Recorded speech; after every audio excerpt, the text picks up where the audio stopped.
Indonesia memiliki banyak sekali suku dan etnis, baik yang masih bertahan hingga hanya tersisa menjadi sejarah. Salah satunya adalah keberadaan Wong Kalang di Kota Gede Yogyakarta yang kini hanya menyisakan beberapa rumah-rumah mewah nan megah. Rumah Kalang milik Haji Nurija yang bertransformasi menjadi Intro Living Museum Kota Gede kembali mengingatkan akan keberadaan Wong Kalang Kota Gede yang seolah hilang di telan bumi.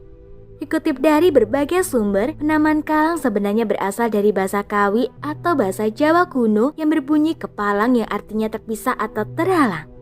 Mereka memisahkan diri dari masyarakat umum semenjak adanya migrasi besar-besaran ras Austronesia ke Nusantara yang melahirkan suku-suku moderat saat ini, salah satunya adalah suku Jawa.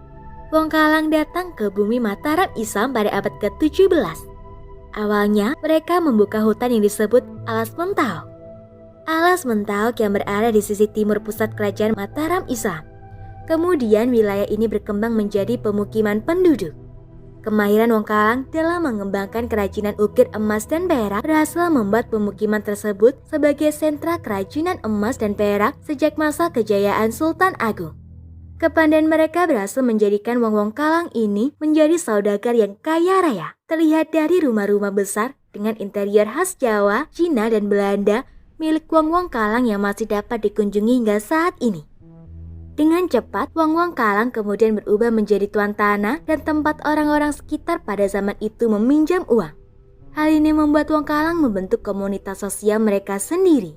Wong Kalang biasanya hanya akan menikah sesama Wong Kalang. Pernikahan sesama kerabat Kalang bertujuan untuk mempertahankan harta kekayaan keluarga yang mereka punya sehingga harta kekayaan keluarga tidak jatuh ke orang luar atau orang non-Kalang. Kecemburuan sosial. Identitas sebagian besar generasi muda Kalang lebih tertarik menjadi pedagang atau pengusaha daripada pegawai. Selain itu, mereka merasa wajib memperoleh keuntungan lebih tinggi dibandingkan dengan orang lain. Keberhasilan Wong Kalang merintis komunitas sosialnya menjadi saudagar kaya raya dan bank pelejit atau lintah darat pada masa itu tentu menimbulkan kecemburuan sosial.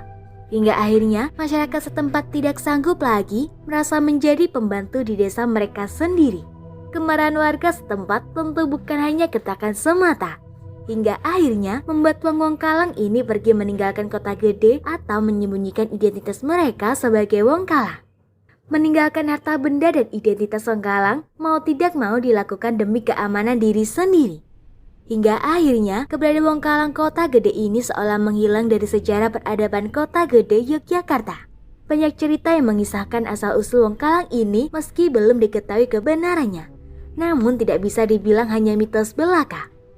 Konon, nenek moyang Wong Kalang adalah seorang putri menyetubuhi seekor anjing lantaran termakan sumpahnya sendiri. Cerita semacam itulah yang memunculkan mitos orang Kalang memiliki ekor. Selain terdapat pula dugaan bahwa orang Kalang adalah orang Bali yang didatangkan oleh Raja Kerajaan Mataram Islam. Orang Kalang yang didatangkan ke Yogyakarta berjumlah 50 kepala keluarga. Sesampainya di Yogyakarta, mereka ditempatkan di salah satu daerah di Kecamatan Kota Gede, Kota Yogyakarta. Sesuai nenek moyangnya dulu, di samping aktivitasnya membuat candi, mereka juga menjadi tukang kayu.